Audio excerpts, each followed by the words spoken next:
Bismillahirrahmanirrahim. Assalamu alaikum, 8th class. I hope you are all safe and sound in your homes. Actually, today is going to be our grammatical day. जैसा कि मैं आपको हमेशा एक चीज़ कहती हूँ कि इंग्लिश ए का काम इतना मुश्किल नहीं होता जितना इंटरेस्टिंग इंग्लिश बी का काम होता है। आप उसको मुश्किल नहीं कह सकते, बस कुछ ऐसी चीज़ें होती हैं जो कि आपको ज़िंदगी में पहले पता नहीं होती हैं और ग्रामर से वो चीज़ें पता चल जाती हैं। लाइक अगर आप इंग्लिश स्पीकिंग की बात करें तो ग्रामेटिकल एक ग्रामर की चीज़ें एक वो चीज़ है, ग्रामर, इंग्लिश ग्रामर, जिससे आपको अंदाज़ा होता है कि आपने वर्ड्स को बोलना कैसे है, आपने सेंटेंस बनाने कैसे हैं। तो grammar is very important in our daily routine life. कि अगर आप कहीं पे चले जाते हैं, लाइक किसी अब्रॉड कंट्री में चले जाते हैं, तो आप वहाँ पर जाकर ऑब्वियसली इंग्लिश स्पीकिंग में वही बात करेंगे, क्योंकि उर्दू नेशनल लैंग्वेज सिर्फ पाकिस्तान की है। अगर आप पाकिस्तान से कहीं बाहर जा रहे हैं तो आपको उनकी ही ज़ुबान बोलनी पड़ेगी। वैसे तो हमारा पाकिस्तान अल्हम्दुलिल्लाह बहुत अच्छा है, माशाल्लाह से। अल्लाह ताला इसको नज़र बद से बचाए और उसको बहुत सारी कामयाबियाँ दे, आमीन सुम्मा आमीन। तो फिर भी अगर बाज़ों का कुछ ऐसी चीज़ें आ जाती हैं, कुछ ऐसा काम आ जाता है कि आपको कहीं बाहर जाना पड़ जाता है, तो वहाँ पर भी जाकर आपको उनकी लैंग्वेज पढ़नी पड़ती है। तो उनकी लैंग्वेज को बोलने के लिए, उनकी लैंग्वेज को पढ़ने के लिए ज़रूरी है कि आप पहले से ही इंग्लिश लैंग्वेज पर फ़ोकस कर लें। लाइक अगर आप कहीं पर भी चले जाते हैं, अगर उनकी ज़ुबान किसी और तरीके के, लाइक अगर चाइना चले जाएँ, उनकी चाइनीज़ ज़ुबान है लेकिन फिर भी वो इंग्लिश कंसिडर करते हैं, वो इंग्लिश बोल सकते हैं। तो English is very important, is like international language, बैनुल-अक़वामी ज़ुबान है हमारी। तो हमें इसको सीखने के लिए सबसे पहले ग्रामर सीखना बहुत ज़रूरी है। So today we have started our English be, हमारा ग्रामेटिकल वर्क आज हम स्टार्ट करते हैं। ईजी वे से स्टार्ट करूँगी ताकि आपको ज़्यादा परेशानी ना हो। तो उसके लिए सबसे पहले आज हमें इंग्लिश बी में मैंने आपको ऐसे करवाना है, अ वेरी इंपॉर्टेंट ऐसे, 8th क्लास, बहुत ज़्यादा इंपॉर्टेंट ऐसे है। All of you have to open your copies that was given to you by NPS. Notebook अपनी निकालें जो कि आपको एनपीएस की तरफ से दी गई है, और इंग्लिश बी की नोटबुक आपने निकालनी है। ओके जी, इंग्लिश बी की नोटबुक निकाल ली। उसके बाद अब हम अपना काम शुरू करते हैं। आज जो हमने ऐसे करना है वो है a house on fire. A house on fire means के एक ऐसा घर जिसमें आग लग गई थी। तो क्या हुआ था? First of all we are going to write here the date and day, so all of you have to write the date with me. Firstly you are going to write here July 11th 2020, and at the mid of the page you are going to write here the class work, and at the right corner of the page you are going to write here the day, that is Saturday, like this. Okay ji, after that we are going to write here the topic in our first line, topic, and the topic of today is ऐसे। देखें, जो pattern मैं use कर रही हूँ आपने भी same ऐसे ही काम करना है। किसी ने अपने से कुछ भी नहीं करना, जैसे मैंने लिखा है वैसे ही आपने लिखना है। ऐसे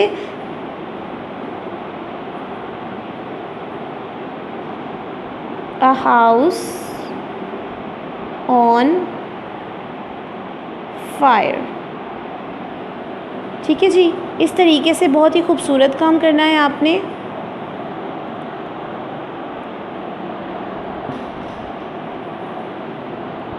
हमेशा याद रखें कि जो ऐसे का ई होता है मैं उसके नीचे से स्टार्ट करती हूँ। मैं क्लास में बहुत दफ़ा ये चीज़ बता चुकी हूँ, मेरे स्टूडेंट्स इस चीज़ से बहुत अच्छे तरीके से वाकिफ़ भी हैं। तो ई, ऐसे के ई के नीचे से आपने स्टार्ट करना है। Yesterday,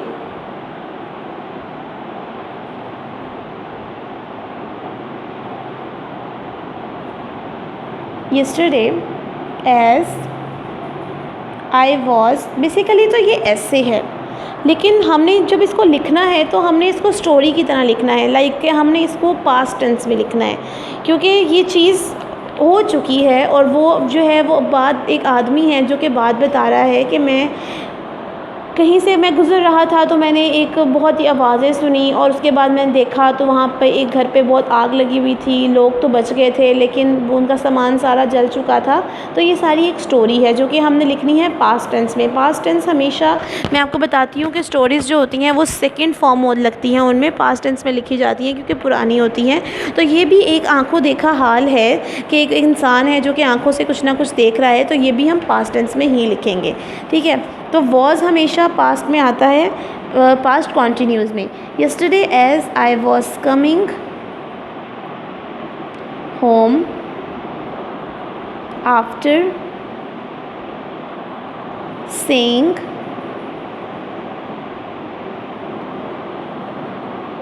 the night prayer.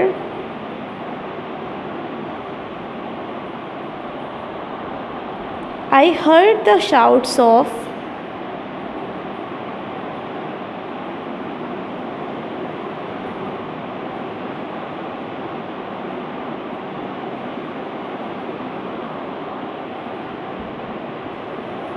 Fire fire. ठीक है, वो कह रहे कि कल जब मैं इशा की नमाज़ के बाद घर वापस आ रहा था, मैंने आग आग की आवाज़ें सुनी, शाउट्स चीखें आवाज़ें सुनी।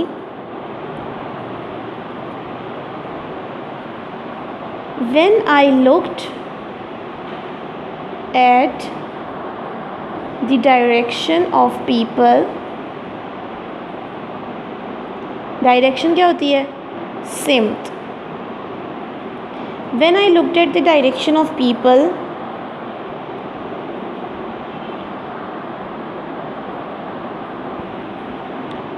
when I looked at the direction,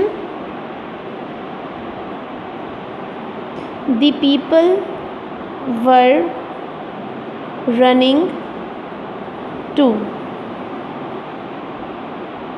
जब मैंने इस सिमत में देखा तो लोग भाग रहे थे, लोग भी भाग रहे थे, मतलब रनिंग टू, लोग भी भाग रहे थे। क्या देखता हूँ मैं? आई सा फ्लेम्स,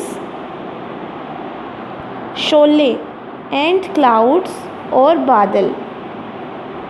आई सा मैंने देखा, फ्लेम्स शोले एंड क्लाउड्स और बादल, ऑफ स्मोक धुएं के,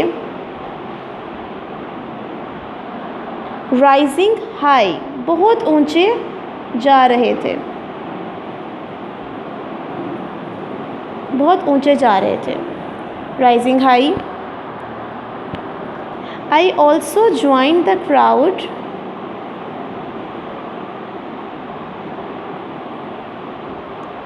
मैंने भी जो हजूम था, जो रश था, उसके साथ में शामिल हो गया, ज्वाइन शामिल हो गया। एंड रीच्ड द स्पॉट, और उस जगह पर पहुंच गया। ठीक है जी, this is our first paragraph. उसके बाद हमने अपना सेकंड पैराग्राफ स्टार्ट करना है। अब मैं देखता क्या हूँ? आई सा that a double storey house, double storey दो मंजिला, had caught fire.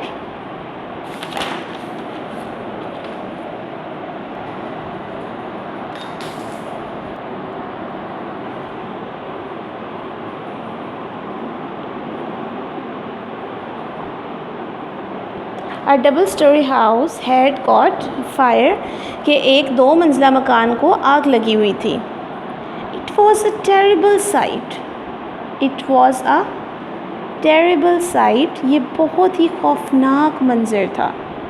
साइट का मतलब होता है मंज़र, SIGHT, साइट, टेरेबल खौफनाक। फिर क्या हुआ? The inmates had been saved, inmates मतलब घर के जो लोग थे वो महफूज थे या उनको बचा लिया गया था। Had been saved, they were crying for help, वो मदद के लिए चिल्ला रहे थे। They were crying for help. Meanwhile the fire brigade arrived. Third paragraph. Meanwhile उसी वक्त, the fire brigade arrived,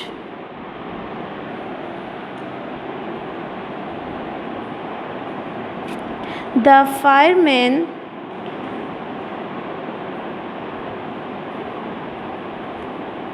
put their pipes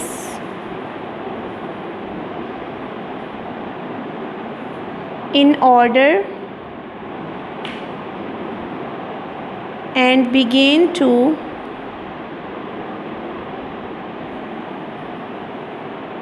fight the flames.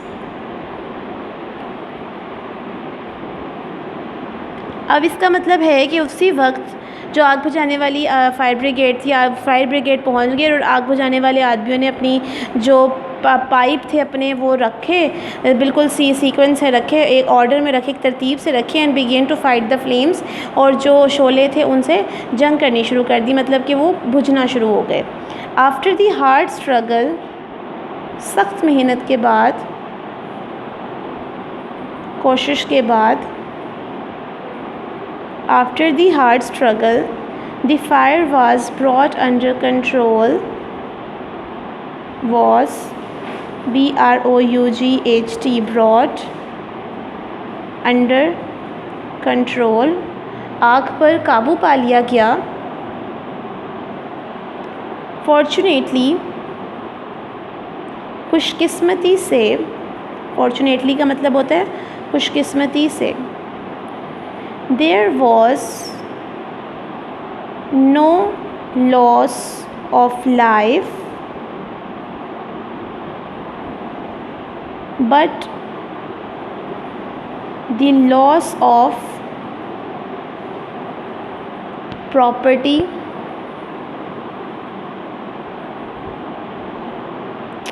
was really very great.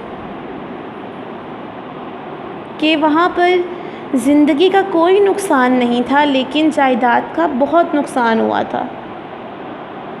May Allah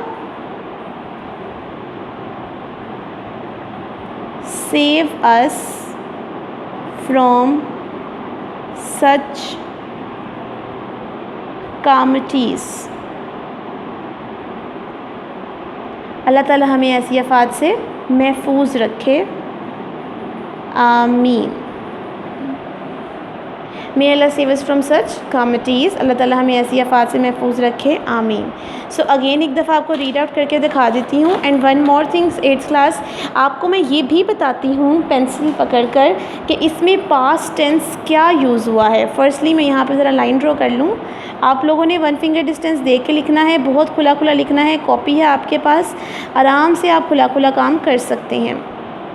understand 8th class. So yesterday, कल, as I was coming home after saying the night prayer. देखिए was coming आ जाता है past continuous tense. ठीक है जी. Past continuous tense में was के साथ फर्स्ट फॉर्म प्लस ING आता है. I heard the shouts of fire. Heard is also a second form of verb. This is past indefinite tense. ये पास्ट इंडेफिनिट टेंस आ जाता है जहाँ पर सेकेंड फॉर्म ऑफ वर्ब आती है. When I looked at the direction, looked फिर past indefinite tense second form आ गई. People were running too, लोग भी भाग रहे थे. Were running past continuous tense. I saw past indefinite tense. Flames and clouds of smoke rising high. I also joined the crowd. Joined past indefinite tense second form आ गई है. And reached the spot, again past indefinite. I saw that the double-story house had caught fire. फिर past indefinite tense. मैंने देखा. अब देखिए जहाँ पे सेकेंड फॉर्म आ रही है ना वो past indefinite tense है, और जहाँ पे was were या plus first form plus ING आ रही है वो past continuous tense है. It was terrible sight. ये भी past indefinite tense बनता है. The inmates had been saved. Inmates had been saved. This is past perfect continuous tense. ठीक है, जहाँ पे had been आ जाता है. They were crying for help. Crying past continuous tense. Meanwhile, the fire brigade arrived again past indefinite. The firemen put their pipes in order and began to fight the flames. Began past indefinite. After the hard struggle, the fire was brought under control. Fortunately, was brought पा लिया गया. तो ये passive voice में आ जाता है काम, लेकिन ये पास्ट इंडेफिनिट के पैसिव वॉइस में आ जाता है. There was no loss of life but the loss of property was really very great. वहाँ पे ज़िंदगी का कोई नुकसान नहीं था, लेकिन प्रॉपर्टी का नुकसान बहुत ज़्यादा था. मे अल्लाह सेव अस फ्रॉम सच कामिटीज़ आमीन। अल्लाह ताला हमें बुरी आफात से बचाए, महफूज रखे, आमीन। So this is all the essay a house on fire जो कि मैंने आपको करवा दिया है 8th क्लास में। उम्मीद करती हूँ कि आपको आज का लेक्चर समझ आ गया होगा और आप इसको बहुत अच्छे तरीके से याद भी कर लेंगे। बिल्कुल भी मुश्किल नहीं है, अगर आपको उर्दू आती है तो आप हर चीज़ याद कर सकते हैं और कोशिश किया करें कि हर सेंटेंस की आपको उर्दू आनी चाहिए। ठीक है जी, अपना बहुत ख्याल रखिएगा। 8th क्लास दुआओं में याद रखिएगा। इंशाअल्लाह ताला नेक्स्ट लेक्चर में आपके साथ मुलाकात होगी। अल्लाह हाफ़िज़।